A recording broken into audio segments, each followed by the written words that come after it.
코로나19 소규모 집단 감염의 고리가 끊어지지 않고 있는 가운데 1차 표본 조사 결과가 나왔습니다.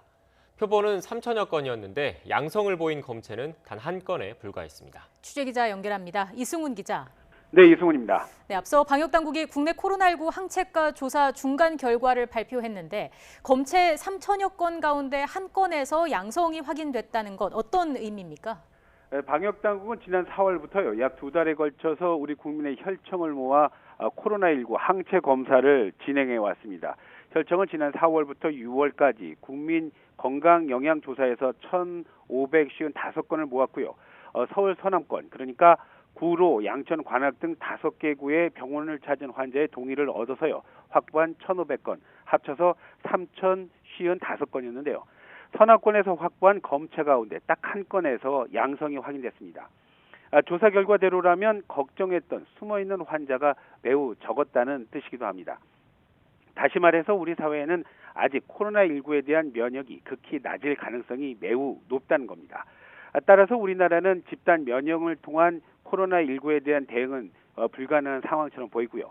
백신이 개발되고 접종이 완료돼서 지역사회에 충분한 방어 수준이 달성될 때까지 지금까지 지속되어 온 거리두기, 또 마스크 착용, 개인위생 준수와 같은 생활방역 수칙 준수로 유행을 억제해야 한다. 이런 것이 방역당국의 설명입니다. 두 번째는 현재의 확진자 규모와 실제 감염 규모가 큰 차이가 없을 가능성도 있습니다. 국민들이 거리두기에 적극 참여하고 있고요. 의료진들이 조기 대응 또 신속한 검사 체계 등을 가지고 있기 때문에 이런 것들이 잘 작동된 결과다. 이런 전문가들의 평가도 있습니다. 다만 이번 중간 결과는 집단 발생 지역인 대구 등이 포함되어 있지 않고요. 또 이 자료로 전체 감염 규모를 전체를 다 추계하는 것은 제한적이라는 게 방역당국의 설명입니다.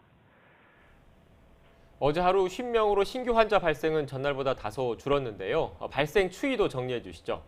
네, 지금까지 확인한 코로나19 신규 환자는 50명입니다. 말씀하신 대로 전날 63명보다는 신규 환자가 다소 줄었습니다. 이에 따라서 누적 확진자는 모두 13,293명이 됐고요. 신규 환자 가운데 국내 감염이 28명, 그리고 22명이 해외 유입 사례입니다. 국내 발생을 지역별로 나눠보면요, 광주가 15명으로 가장 많았고요. 대전 6명, 또 서울 4명, 그리고 인천 2명, 경기 1명 등이었습니다. 해외 유입은 검역 과정에서 5명이 확인됐고요.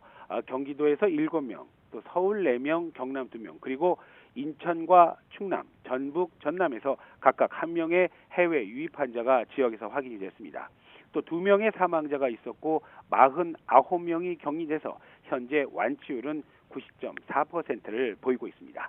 지금까지 사회부에서 YTN 이승훈입니다.